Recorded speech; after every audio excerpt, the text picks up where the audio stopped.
महिला आरक्षण बिल यानी नारी शक्ति वंदन अधिनियम 2023 पर आज लोकसभा में चर्चा होगी। बिल पर चर्चा के लिए 11 बजे से 6 बजे का समय अलॉट किया गया है। कानून मंत्री अर्जुन मेघवाल ने कल संसद में महिला आरक्षण बिल को किया पेश। बिल पास होने के बाद लोकसभा और विधानसभा में 33% सीट महिलाओं के लिए रिजर्व हो जाएगा। महिला आरक्षण बिल पर लोकसभा में सोनिया गांधी इंडिया गठबंधन का नेतृत्व करेंगी। बिल पर चर्चा के दौरान विपक्ष की तरफ से सोनिया गांधी बोलेंगी। सदन में महिला आरक्षण बिल पर चर्चा के दौरान बीजेपी की ओर से निर्मला सीतारमण, स्मृति ईरानी, भारती पवार, अपराजिता सारंगी, सुनीता दुग्गल और दिया कुमारी संसद में बोलेंगी। महिला आरक्षण बिल को 50% विधानसभाओं से पारित कराना जरूरी नहीं है।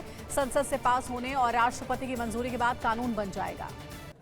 नारी शक्ति वंदन अधिनियम में SC/ST वर्ग की महिलाओं के लिए अलग से आरक्षण की व्यवस्था नहीं है, लेकिन जो सीटें SC/ST के लिए आरक्षित हैं उनमें से 33% सीट अब महिलाओं के लिए रिजर्व होंगी। महिला आरक्षण बिल में कांग्रेस समेत कई दलों ने ओबीसी कोटे की उठाई मांग। पूर्व मंत्री उमा भारती ने पीएम मोदी से की अपील। बिल में ओबीसी महिलाओं को 50% आरक्षण दिया जाए, उसके बिना बिल अधूरा है। केंद्रीय मंत्री अनुराग ठाकुर ने कहा, पहले लोकसभा में 15% महिलाएं चुनकर आती थी, लेकिन पीएम मोदी ने 33% आरक्षण देने का काम किया है।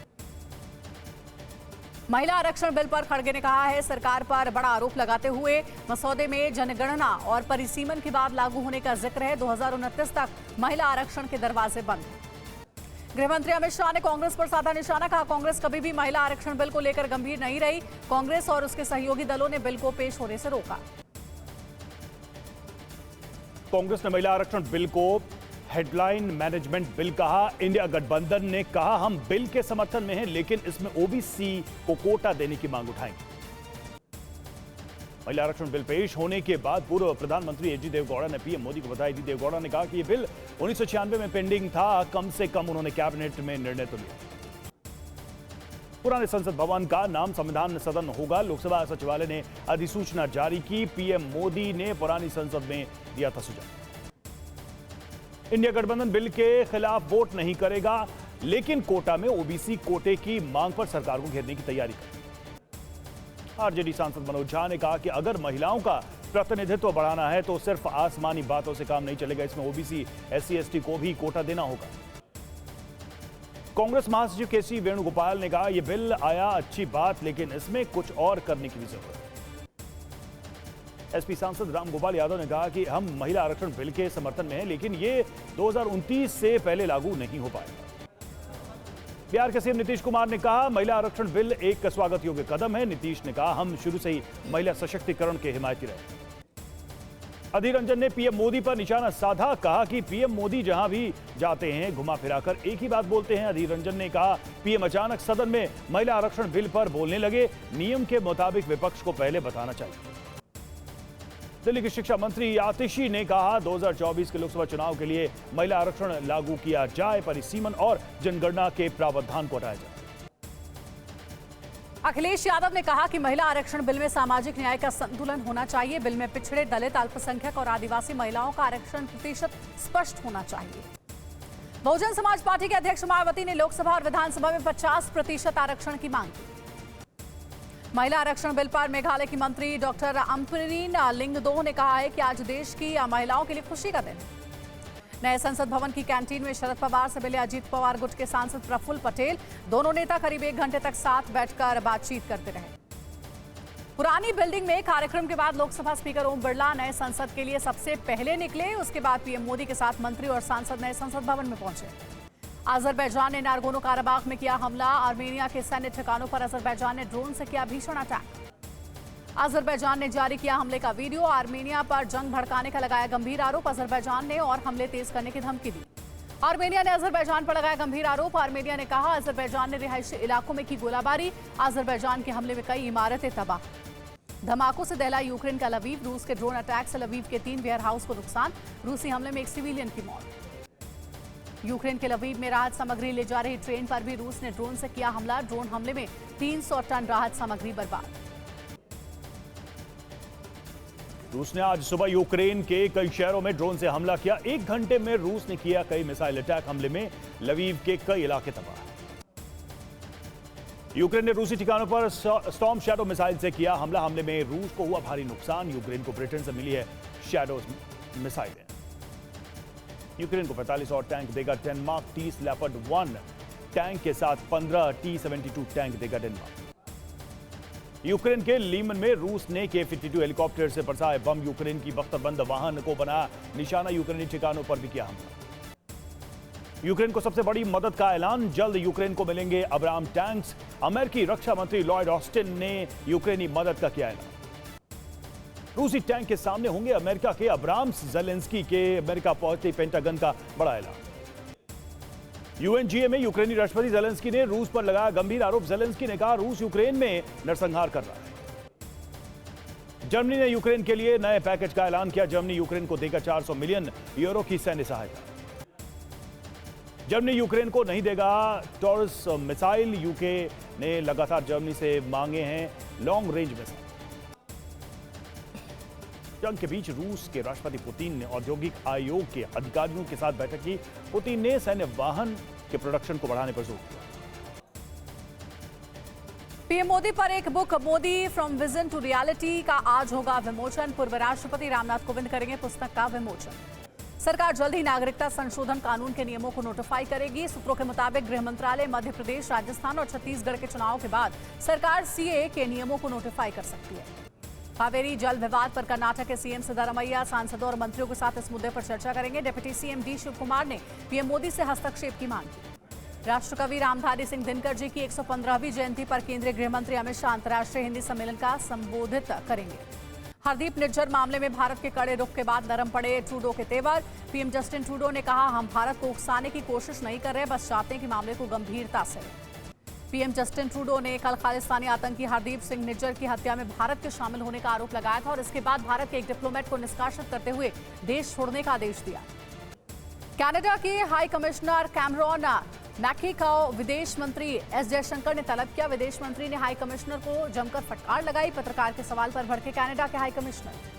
भारत के समर्थन में ब्रिटिश सरकार। ब्रिटेन ने कहा कनाडा के गंभीर आरोपों से भारत के साथ चल रही व्यापार वार्ता पर असर नहीं पड़ेगा। ट्रूडो के आरोपों पर अमेरिकी विदेश मंत्रालय ने कहा इस गंभीर मामले को लेकर हम बेहद चिंतित हैं। कनाडा जांच कराए और अपराधी को सामने लाए। ऑस्ट्रेलिया के पीएम ने भी कनाडा के आरोपों पर चिंता जाहिर की। सूडान में वैगनर लड़ाकों पर यूक्रेन ने किया ड्रोन अटैक। यूक्रेन के स्पेशल ऑपरेशन पर पश्चिमी मीडिया ने किया बड़ा खुलासा। महायुद्ध के बीच अक्टूबर में पुतिन जाएंगे चीन। बीजिंग में पुतिन की होगी जिनपिंग से मुलाकात। इंटरफैक्स न्यूज एजेंसी ने किया दावा। यूक्रेन के लीमन में रूस ने K-52 एलिगेटर से Mi-8 को बनाया निशाना। रूसी हमले में बाल बाल बचा Mi-8 हेलीकॉप्टर। रूसी विदेश मंत्री सर्गेई शोइगु पहुंचे तेहरान। ईरान दौरे पर कई अहम मुद्दों पर होगी चर्चा। लुहांस में यूक्रेनी सेना की टुकड़ी ने किया सरेंडर। बड़ी संख्या में यूक्रेनी सैनिकों ने रूसी सेना के सामने किया सरेंडर। देर रात चले ऑपरेशन में यूक्रेनी सैनिकों ने किया सरेंडर। रूस ने सरेंडर किए हुए सैनिकों को बंधक बनाया। रूसी सेना ने शुरू की नए लड़ाकों की भर्ती। सेना में भर्ती किए गए रूस ने जारी किया वीडियो। रिक्रूटमेंट वीडियो में यूक्रेन के इलाकों का जिक्र है। यूक्रेनी सेना ने रूसी टैंक, मिलिट्री ट्रक और एंटी टैंक गाइडेड मिसाइल को किया तबाह। रूसी सैन्य उपकरणों को ड्रोन ने बनाया निशाना। बेलारूस में 1000 से भी कम बचे वैगनर लड़ाके। 200 लड़ाके बेलारूस के रक्षा मंत्रालय में बने ट्रेनर। यूक्रेनी सेंटर फॉर नेशनल रेसिस्टेंस ने किया बड़ा दावा। यूक्रेन के रक्षा मंत्रालय में भारी उलटफेर। ज़ेलेंस्की ने 6 उप रक्षा मंत्रियों को हटाया। एक मंत्री को छोड़कर रक्षा मंत्रालय के 6 उप मंत्री बर्खास्त। असम में मदरसों को बंद करने की अपनी नीति का समर्थन करते हुए सीएम हिमंता ने सशक्तिकरण पर दिया जोर। हिमंता ने कहा राजनेताओं को तुष्टीकरण नहीं बल्कि सशक्तिकरण पर जोर देना चाहिए। हिमंता ने कहा कि असम में 1500 मेडिकल की सीटें हैं जिसमें 285 सीटों पर मुस्लिम के बच्चे पढ़ रहे हैं। सीएम हिमंता ने धर्म परिवर्तन का भी मुद्दा उठाया। कहा कि अगर कोई अपनी मर्जी से धर्म परिवर्तन करता है तो उसमें कुछ गलत नहीं है, लेकिन लालच देकर धर्म परिवर्तन कराना गलत है। 1984 सिख दंगों से जुड़े एक मामले में राउज एवेन्यू कोर्ट आज फैसला सुनाएगी। कांग्रेस नेता सज्जन कुमार मामले में मुख्य आरोपी हैं। बिहार में तामली मरकज पर नीतीश कुमार सरकार की मेहरबानी। नीतीश सरकार ने तालीमी मरकज के मानदेय 11,000 प्रति महीने से बढ़ाकर 22,000 किया। मौसम विभाग के मुताबिक राजस्थान और गुजरात के कई जिलों में आज भी भारी बारिश हो सकती है। साथ ही मौसम विभाग ने झारखंड और ओडिशा में भी बारिश होने के संकेत दिए। अयोध्या में राम मंदिर की सुरक्षा को और मजबूत करने के लिए स्पेशल फोर्स को तैनात करना होगा। सीएम योगी ने स्पेशल फोर्स को जन्मभूमि के रेड जोन में तैनात करने का ऐलान किया। अपनी मांग को लेकर केदारनाथ मंदिर के तीर्थ पुरोहित भूख हड़ताल पर बैठे हैं। पुरोहितों ने धमकी देते हुए कहा है कि अगर हमारी मांग पूरी नहीं हुई तो प्रधानमंत्री के ड्रीम प्रोजेक्ट को रोक दिया जाएगा। ओडिशा के पारादीप पोर्ट पर मछली पकड़ने गई नाव पलट गई। नाव पर सवार 3 लोग समंदर में डूब गए। रेस्क्यू की टीम तीनों की तलाश में जुटी। भारतीय सेना की ताकत बढ़ाने के लिए बेड़े में शामिल हुआ नया मिलिट्री व्हीकल। स्पेशल व्हीकल का नाम है आर्मर्ड लाइट स्पेशलिस्ट व्हीकल। नए ALSV का आतंक विरोधी अभियान के लिए इस्तेमाल किया जाएगा। और डोनेट्स्क के पाइटन में रूस का विध्वंसक हमला। फास्फोरस बम से यूक्रेनी फ्रंट लाइन पर रूस ने किया हमला। रूस के टारगेट पर था डोनेट्स्क इंटरनेशनल एयरपोर्ट। हमले वाली जगह से सिर्फ 3 किलोमीटर दूर है एयरपोर्ट। खार्किव में रूस ने किया विध्वंसक अटैक। इंडस्ट्रियल इलाकों में रूसी हमले से दहला खार्किव। खार्किव के मेयर ने की हमले की पुष्टि। क्रास्नोलिमांस्क में यूक्रेन के ड्रोन कंट्रोल सेंटर पर रूस का हमला। रूसी लड़ाकू विमानों ने की एयर स्ट्राइक। क्रास्नोलिमांस्क में रूस का बड़ा हमला। हमले में यूक्रेन के 2 कमांड पोस्ट तबाह। 2 रूसी बॉम्बर्स ने 4 हमले किए। यूक्रेन के पावर स्टेशन पर रूसी हमलों का खतरा। यूक्रेन के कई पावर स्टेशन पर बड़े अटैक की तैयारी में है रूस। पावर स्टेशन बचाने के लिए यूक्रेन ने मांगे एयर डिफेंस। यूक्रेन की सबसे बड़ी ऊर्जा कंपनी ने नाटो से मांगे एयर डिफेंस सिस्टम। रूसी सेना पर अमेरिकी जनरल का बड़ा बयान। यूक्रेन में रूस के 2 लाख से ज्यादा सैनिक है मौजूद। रूसी सेना को पीछे हटाना बेहद मुश्किल। यूएन महासभा में जो बाइडेन ने G20 शिखर सम्मेलन का किया जिक्र। बाइडेन ने कहा, हमने G20 में UAE, सऊदी अरब, जॉर्डन और इजराइल के माध्यम से भारत को यूरोप से जोड़ने की कोशिश की। इजराइल बॉर्डर पर हिंसक प्रदर्शन के बाद मेन क्रॉसिंग को किया गया बंद। इजराइल ने हजारों फिलिस्तीनी मजदूरों के प्रवेश पर बैन लगाया। केरल में निपाह वायरस का खतरा अभी कम नहीं हुआ है। केरल के मुख्यमंत्री पिनराई विजयन ने कहा है कि निपाह अभी कंट्रोल में है, लेकिन खतरा अभी खत्म नहीं हुआ है। राजस्थान के हनुमानगढ़ के एक स्कूल में बाथरूम में CCTV कैमरा लगाने के मामले सामने आने के बाद हड़कंप मच गया। पेरेंट्स के विरोध के बाद प्रिंसिपल ने कहा गलत हुआ है। ग्रेटर नोएडा के 15 साल के सिदकदीप सिंह चहल ने लंबी बाल की वजह से गिनीज वर्ल्ड रिकॉर्ड में अपनी जगह बनाई। सिदकदीप की बाल की लंबाई करीब 4 फीट 3 इंच है।